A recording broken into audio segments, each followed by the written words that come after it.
Good morning, children. Welcome to English class.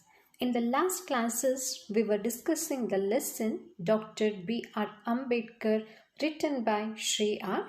Venkataraman. In the last classes, we have discussed the following points.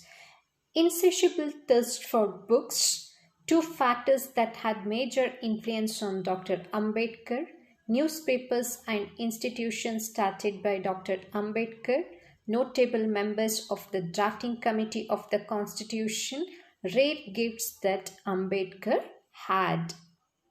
Today, we shall comprehend the next part of the lesson.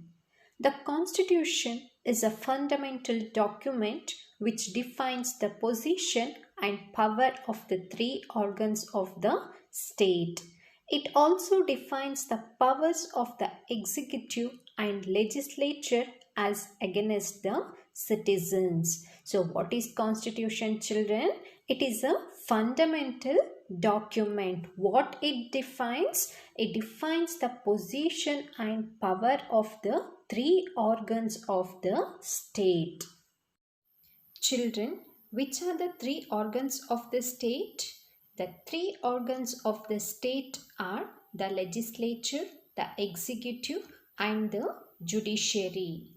The other purpose of the Constitution is to limit their authority to avoid tyranny and oppression by the legislature and the executive. What is the purpose of Constitution, children? The purpose of Constitution is to limit their authority to avoid the bad rule, to avoid the oppressive rule and injustice by the legislature and the executive. Dr. Ambedkar, who was the chairman of the drafting committee of the Constitution, had a great skill in law and legislation. He had the clear vision of social justice. Therefore, Nehru chose him to be the first law minister of independent India.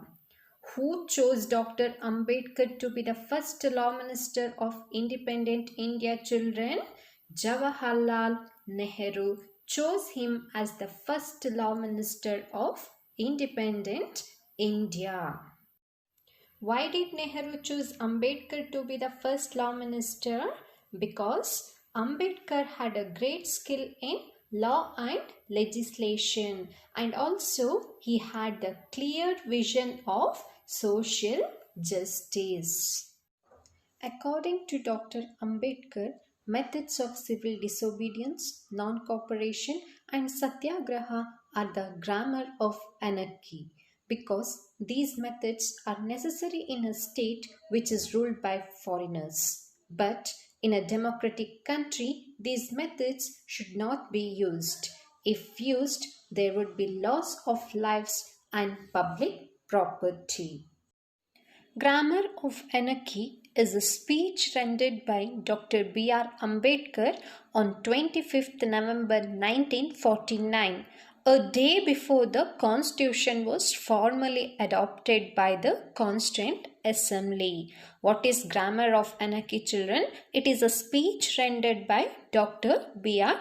Ambedkar. He said that in order to achieve social and economic objectives, we have to take course to constitutional methods.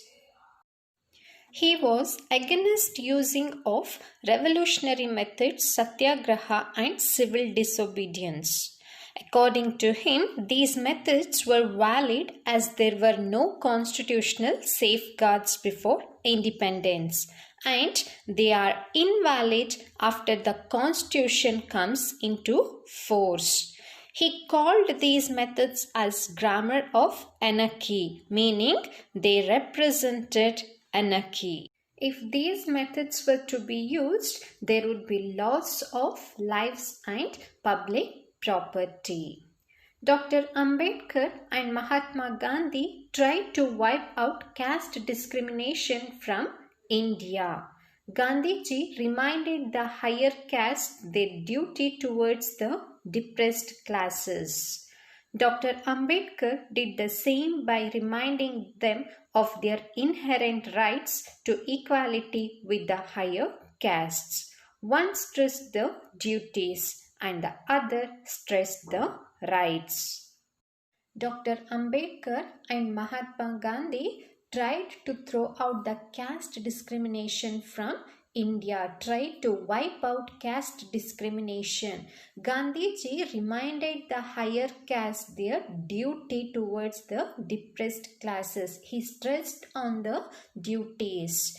Dr. Ambedkar also did the same by reminding them of their inherent rights. Dr. Ambedkar stressed on the rights to equality with the higher castes. There are only two caste divisions in the work according to Buddha and Avai. According to Buddha, the only valid divisions are the divisions between those who are noble and wholesome and those who are ignoble and unwholesome. The Tamil poetess Avai had said similarly that there are only two castes in the world, namely the charitable who give and are superior, and the misers who do not and are therefore inferior. Throughout the course of Indian history, great sages and saints exposed the hollowness of these divisions and sought to bring all the communities of India together in a creative partnership. When Baba Sahib passed away in December 1956, Jawaharlal Nehru made a moving reference in the Lok Sabha describing Baba Sahib as a symbol of revolt. What did Jawaharlal Nehru describe Ambedkar as? He described Ambedkar as a symbol of revolt. This is all about the lesson Dr. B.R. Ambedkar. I hope this class was beneficial for you. Meet you all in the next class. Thank you.